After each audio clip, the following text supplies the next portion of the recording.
It's wonderful to relax and just be able to sit, take in the scenery, take in the beauty of the river, the incredible country that we're going through.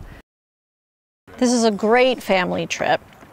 The guides are experienced, professional, they've got senses of humor, they can cook, it's fun, and everybody's had a chance. Everybody's had a chance to paddle, to go into a kayak, to lie around and do nothing, to play games.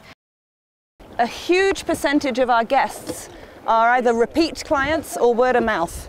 And I think a large part of that, folks coming back year after year, is that they find that the guides are having so much fun and they just want to share the love of the river that they have with everybody else, and it becomes kind of infectious. So people come out here and they just fall in love with this place. One of the things that makes canyons really special, look at the average age of our guides. We're getting on in the years, some of us. We don't have the young people who are just doing this for a couple of years and moving on. We have people who are making a career out of river guiding. So we bring a ton of experience to the table.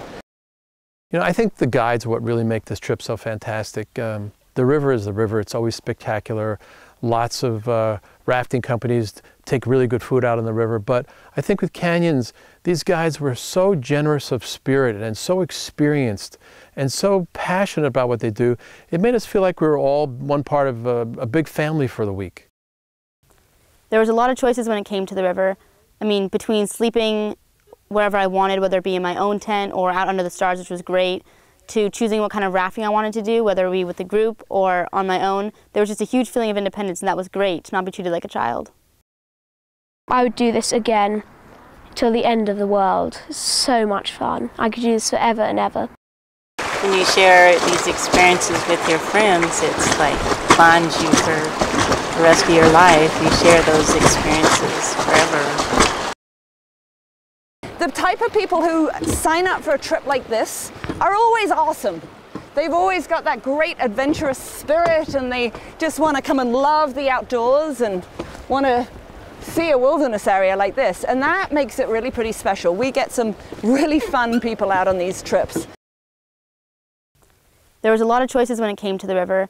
I mean, between sleeping wherever I wanted, whether it be in my own tent or out under the stars, which was great, to choosing what kind of rafting I wanted to do, whether it be with the group or on my own. There was just a huge feeling of independence, and that was great, to not be treated like a child. So the fish has been absolutely fantastic. It's one of the finest fly fishing rivers in the world, and you can see why, because you've got a whole marble surface here with turquoise clear water, boulders underneath, plenty of opportunities to cast and find your fish. It's been an absolute joy and a privilege to be here. One of the reasons I wanted to take my children on this trip was to give them the experience of what life is like off the screens. And you can't get the feeling of being in the middle of a whitewater rapid or surrounded by the most remote wilderness in the lower 48. So I just wanted them to feel what it's like to actually be in the outdoors and not just read about it or watch it on a screen, but to live it. When I was on the river, I really didn't have those distractions, and I really just got to escape from all of it, and I just got to be a normal boy, play in the river, go fishing, play with my family. I mean, it was just a relaxing experience. I've been on a lot of one-day rafting trips before, all over the country, and you know, they're fun, but there's not that many of them you can even go more than one day. But the Salmon River is 200 miles of free-flowing water, and that's why they call it the river of no return, because it just keeps going. You can't go back upriver. And having 6 days on the river was just an incredible experience, where each day it became more and more a part of you, and the routine became more and more natural. And I really didn't want it to end. I could have done 12 days. Next year I'm going to do the combo trip.